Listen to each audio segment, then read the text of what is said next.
Let's bring in Republican Senator Roger Wicker now from Mississippi. Senator Wicker, thanks for joining us this morning. You just heard Secretary Granholm right there said the only way America is going to win is if they pass this package now.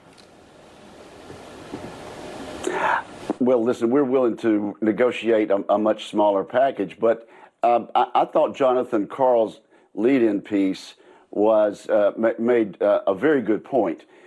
Americans voted for a pragmatic moderate that they thought Joe Biden was. Where is that centrist candidate they thought they were voting for back in November of last year? I mean, you've got a proposal here of $2.3 trillion, 70% of which cannot, by any stretch of the imagination, be called infrastructure. That's on top of $1.9 trillion a few weeks ago, most of which was not COVID related. We're told another $2 trillion is on the way, and that's on top of this $1.5 trillion skinny federal budget that the president rolled out just this past week. Where does the spending end?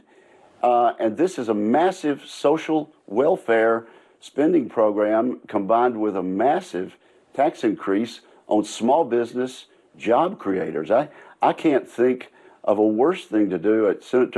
Secretary Granholm was talking about bringing us out of this recession caused by COVID.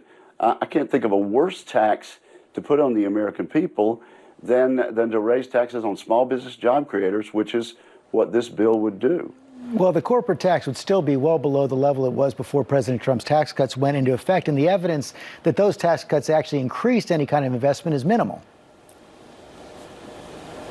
Well, I totally disagree. Back in February of 2020, before the COVID recession hit us, unemployment rate was 3.5%, an unheard of low amount. A lot of people re-entering the workforce, including minority work participation, veteran work participation, female job participation was up, and we had 3.5% unemployment. I think the tax package of 2017 really was our signature accomplishment, and it ushered in and was about to usher in before the pandemic took over. It was about to usher in even greater economic growth. So I would just say to this, I'm meeting with the president tomorrow at 1:30 if my plane gets into Washington on time.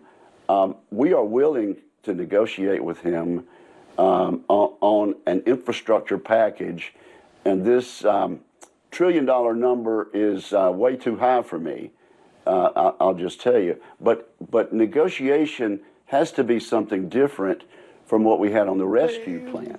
But Senator, if the president offered $1.9 trillion, Republicans came back with $600 billion, and the president said, that's not good enough, make me another offer. Now that is normally not the way negotiations go. The president should have come back with a counter offer, and if he will do that with the Republicans that are meeting with him in the White House tomorrow, I think we can get somewhere and have a much bigger infrastructure package than we were able to do under the last administration. I'm in favor of that, and I think the majority of Republicans are, and we get a lot of Democrats to help us on that. And then we'll talk about these social welfare programs that make up 70% of this new package that the president is calling infrastructure.